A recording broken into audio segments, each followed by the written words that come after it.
What do you think the state of the business is now? Like, have we passed the golden age? Many times, and long, long ago. We're descending deeper into the dark age. Yeah. Now, Hollywood's been in dark ages before. It's not the first time. It's never been as bad as it is now. Mm-hmm. So I'm not hopeless. I don't think the system is irreparable. I think the audience needs to be educated first, because if there's a demand for it, it'll happen. But I think the demand is gone. That's where my worry is. Okay, but we got to go and we got to define what was golden, what were the aesthetics there, so that we can understand why we're not there, right? Like, so from your point of view, Sam, what was great about, let's say, Blake Edwards or Moving Forward or Fosse, one of your great directors? Like, what defines a great film in your mind? Something that tells its story visually with originality and emotion. Because we have artists around that are quite good. I mean, every age does, right? Mm-hmm. So is it that we don't have a John Ford, a person who can reflect the society through his cinema?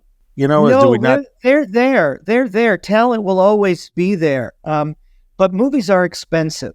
This is not like painting a painting which you can do in your house for relatively no money. You need most likely millions of dollars. And you also need an infrastructure to get the movie to the audience.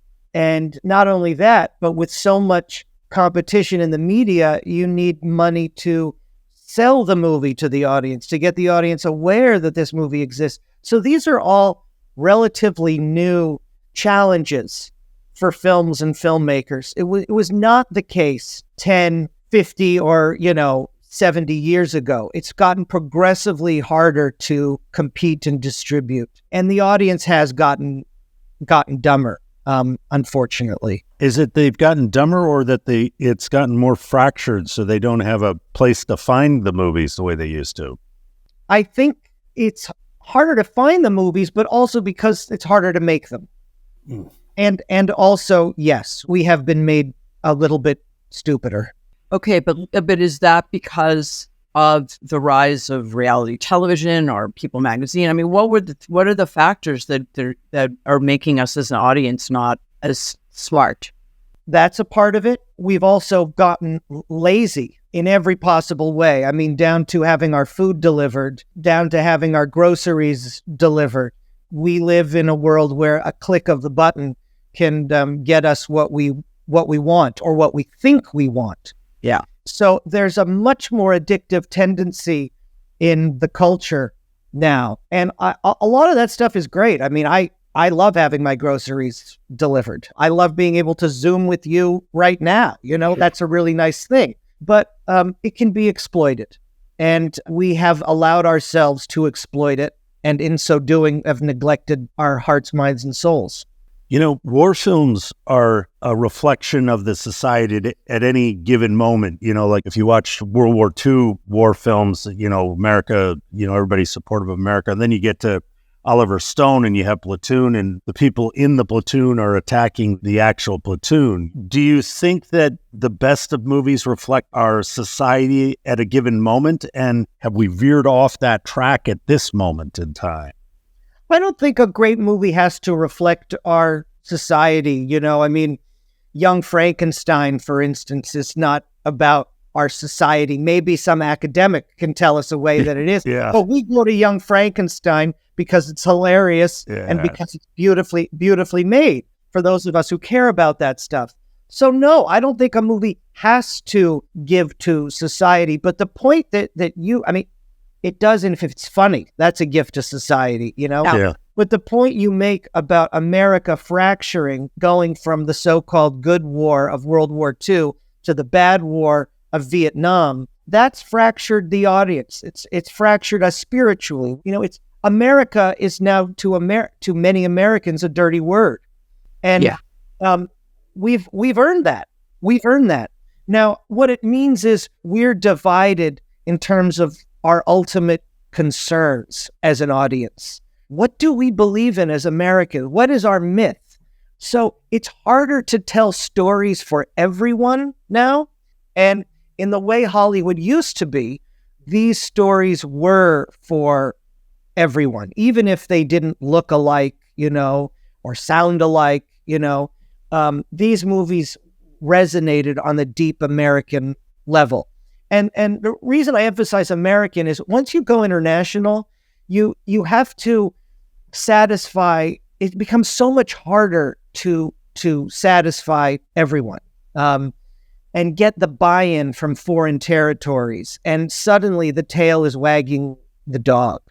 When we talk to ourselves, we have a better chance of being heard and understood. Yes, but even if we talk to ourselves, like you said, we're kind of fractured. And we tend to, although there were movies, arguably, I heard through the grapevine, you didn't see Barbie and you were not a big Oppenheimer fan. Is that true? That's true. Okay.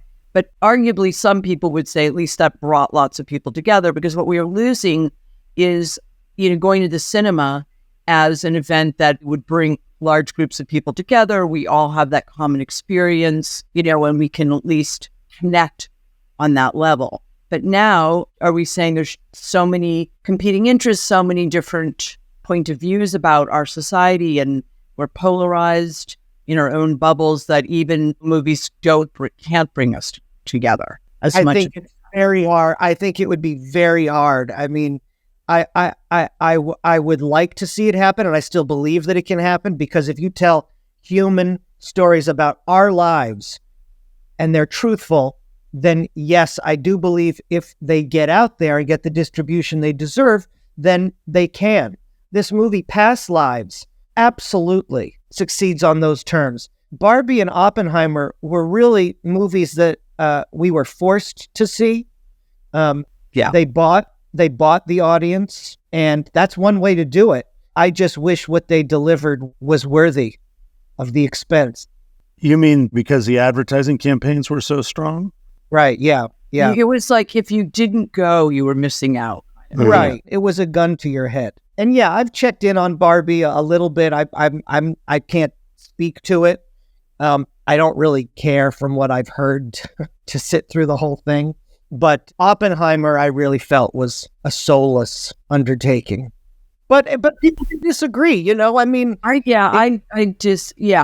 didn't find it soulless. I found it haunting. But yeah, was I weeping? No. And should we be weeping when we're creating the most dangerous weapon of all time? Exactly. It has the potential to flatten you. There's a great movie by a filmmaker named Lynn Littman called Testament. Yes. With Jane Alexander. I don't know if you remember. It's a masterpiece about the possibility of nuclear war. And you watch that movie and you crawl out of the theater. So, that opens up the question of film education. If people have been exposed to movies at the level of Testament, I would suspect that they would be less welcoming of an Oppenheimer. If you have a filet mignon, then In-N-Out Burger is probably not going to look as good. You got to go to Wesleyan and you trained with, I think her name is Janine Basinger. There's a lot of Wondros people that came out of Wesleyan. So we've heard a lot about, her, and I know you co-wrote a book with her and all of that. And I also was really lucky to have, even by my mother, for whatever reason, started showing me Fellini movies and Bergman movies when I was way too young, like 6, 7 years old. Great. But it did inform something. I'm sure, Jesse, you were exposed to so much when you were young as well. And I think you're right that it is an education process, but I'm not sure we even value that as a society now anyway, do we? No, you don't hear that. And my parents are the same way. They showed me everything. And there was no fear on their part about the content of the movies, the sex or the violence. There was just an understanding that, this was art. And art is not going to traumatize me. I can only think of one movie that's traumatized the culture, and that's Jaws. Yeah, exactly. That's the only one that I can think, okay, that movie has scared the shit out of all of us. All of us, right? I can't go in a swimming pool. Yeah. Right. I'm the same way. I will never step in a body of water without thinking of Jaws. And hearing the music. And hearing the music. The question of why is a fascinating one. But other than that, I don't think movies can hurt us in that way. There's a lot of fear. I don't have kids, but my My friends who have kids, they're very cautious around this. What can I show my kids? What can I show my kids? And they end up showing them, a lot of times, not great movies, quote, kids movies. Now, I'm not saying you go run and show your 6-year-old Last Tango in Paris. Sure. The kid's not going to get Last Tango in Paris, but it's not going to kill the kid if they happen to see Last Tango in Paris, Yeah. So I wish parents would use better, more liberal judgment. And I do believe, as one who believes in art, that would change the audience, and it would change the, films are memories of lives that we didn't live. And in that way, they expand us. It's free experience. It's Right. free experience. You can watch a great movie and live a life without having to leave your house, without having to suffer the lives of those who lived on the screen. We get the wisdom without the pain of the experience. You've spent so much time with archives, huge archives. What are you looking for when you start in an archive? First of all, you don't know. You don't know. You're kind of window shopping. But once you do sniff out a story or a theme that you think has importance, then you pursue that. And for me, because I write biography, it's often about childhood and how the childhood flowers into the adult and how that flowering contains the seeds of creativity. I'm always trying to draw what's on the screen artistically to what's in the heart and soul of the filmmaker. How does that happen? Where does that come from? So intimate writings, drafts, these things start to produce patterns. And if you look closely enough, you can see an unconscious in these archives. So I think that's kind of what I'm looking for. And what kinds of materials are you finding in there? Are you finding interviews or a script or what kinds of things are in these archives? It's all kinds of things. It depends on some archives. There's some archives that tend to be more manufactured. There are some archives that are raw. Obviously, those are the ones that you want. There are archives that are, 2 boxes deep. There are archives that are 100 boxes deep. In the case of Francis Coppola, thousands. Yeah. Yeah. I would imagine. Yeah. So you sort of really pour your heart and soul, and these are artistic endeavors, these biographies. But what is it that makes you want to go and then write the book, right? Because it takes a long time. So what bubbles up, and how do you choose your subject, or does the subject choose you? It's all of it. It's some combination of obsession and dissatisfaction with the current material on the subject. Richard Schickel wrote a great book about D.W. Griffith. I feel like that's done, like he said it. He also wrote a great book on Kazan. So I feel like this case is closed. I feel personally satisfied. There are other filmmakers who I don't feel satisfied are represented on the shelf. So that's something that kind of propels me. Also, there's got to be a market for it. It's got to be something my publisher can get behind and think people will want to buy, Right. It's my business too. So I'm trying to combine those two things, but I couldn't write something purely for money. They don't pay me enough and the work is too hard. Unlike screenwriting, which is relatively easy and very lucrative, book writing is arduous, lonely, and, crazy. Do you watch films, let's say, of the subject? So with Coppola, for example, did you go in and just continue to rewatch Godfather, Apocalypse Now, whatever, One from the Heart? Or do you not? Do you just kind of let that be there and you're going into their life more? You want to try to connect the life to the work. So you need to be familiar with the movies. I don't feel that you need to be obsessive and analytical about the movies. In fact, I think the more analytic you could be about this stuff, sometimes you can get away from their artistic qualities. We're talking about these people because they're great artists, not because their life connects to their work. That's true of most of us. So to simply connect the dots and find little granular details in the work, you lose a forest for the trees. what you want to try to find is the great big strokes and the heart of it. That doesn't require a lot of obsessive viewing. You know, if you're to go now, I mean, is there anybody right now that you are contemplating? Maybe you can't tell us about working on for a biography, maybe a next generation down, you know, Paul Thomas Anderson, Quentin Tarantino. I mean, anyone of that level? And do you even think they would be interesting enough to write a biography? Oh, yeah. I mean, those guys definitely, especially because they're so young, you know? There's so much more work that they have. I mean, I so love Paul Thomas Anderson. I'm always excited. He delivers even when he doesn't deliver, if that makes any sense. Yeah, no, I agree. I can't wait to see what I can't wait. Right. When you watch the Oscars now, do you feel like there's an okay state to the movies now? Because, I mean, there still are some things being made here and there that are pretty adventurous. Or do you feel like we're at a downturn, like a severe downturn? It's a severe downturn. I mean, how many movies does it take to make a healthy industry is a question. There really isn't a number, but it's certainly more than, you know, 1 a year, 2 a year. Yeah. Yeah, no, the Oscars is no longer a worthwhile phenomenon. Not only are there so many award shows, but the talent isn't really there. You know, the audience isn't really there. The definition of movies has been almost ground down to zero. You know, it's sad to watch the Oscars deny itself, eliminating the Lifetime Achievement Awards. That tells you something. Their in memoriam reel this year was like a slideshow. You know, even the way they presented it, you know, foregrounding the singer Andrea Bocelli, who totally upstaged, you know, the filmmakers. Yeah. It was like, you know, what is this about? It's become television, the Oscars, and not about the movies. It's ratings, and it's a huge financial source of income for the Academy.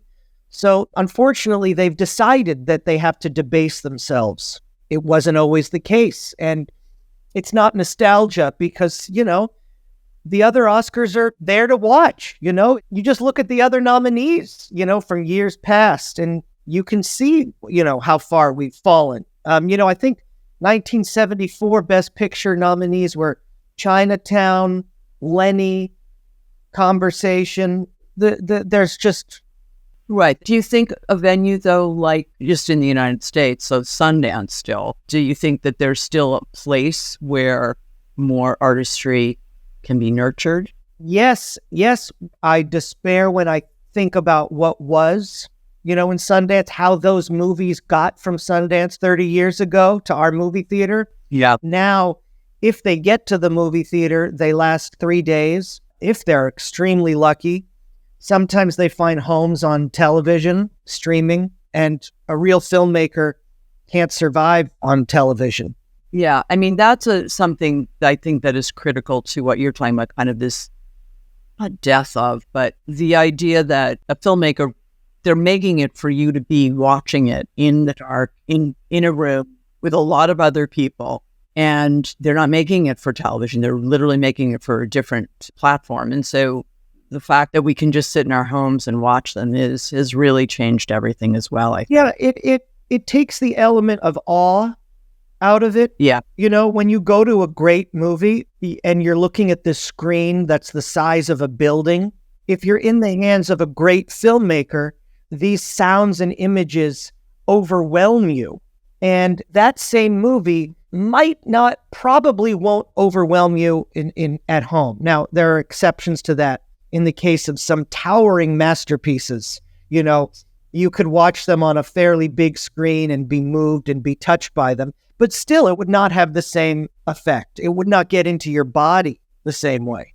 You know, directors, like we were talking about Quentin, but what creates Lars von Trier, you know, who's making provocative, you know, maybe cinema that makes you uncomfortable, you know, can that kind of cinema survive in this time?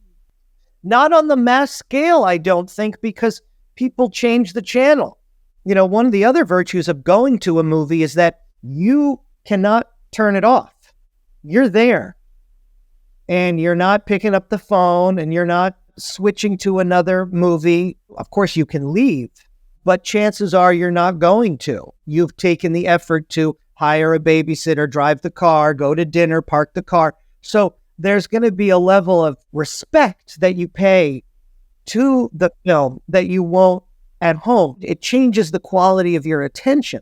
And so you will then be more patient, Jesse, with difficult or challenging material when you actually go to the movies and pay your money. What attracted you so much about the movies when you were younger? Was it just you saw them? Like, we would bring movies into my house when I was a kid, and I saw Great Expectations and Tale of Two Cities and all these movies that you couldn't, at that time, you couldn't see them on television. It just like was opening another world, you know? How lucky. You know, was there something that sparked in you about movies early on that you said this is the thing? Well, first of all, like everyone else, the emotion. Movies are more lifelike than any other art form. You know, even the live theater. We don't experience the world 100 feet away as we do in the theater. We experience the world in a combination of wide shots and close-ups. And so the ability to cut, the ability to leave the stage, leave the theater, go out into the real world, all these things make movies the most lifelike and powerful. So I do believe movies is the strongest means of communication we have, the most emotional. And also it synthesizes all the other arts. We have music, design, photography, writing, everything. So I was always taken by that and taken by the idea of Hollywood as a place where all these people come together. You know, for all of my cynicism about Hollywood, I believe that Hollywood is a wonderful thing, not just in the product, but in the way of working. The studio is a beautiful concept, a utopian concept. And I grew up here in LA watching that happen and watching great or even good or even passionate artists come together. Not just artists, but marketing people, producers, all kinds. It takes all kinds to make a movie.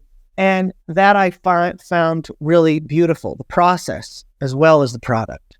You talk about emotional a lot, even though I didn't see it in the movie theater, but The Wizard of Oz was the first thing that I remember that just had me bawling and just, what is that? What is that? I would see it every year, again and again and again. I was taken by the color, by Technicolor.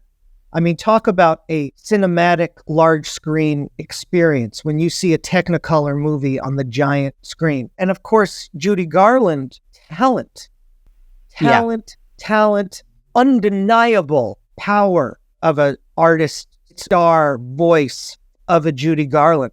It's awesome. It's spiritual to think about what Judy Garland can do, that movies can bring us into contact with that kind of human greatness. For all of the good performances we see a year in a movie, how many of them are awesome? Was Cillian Murphy as Oppenheimer awesome?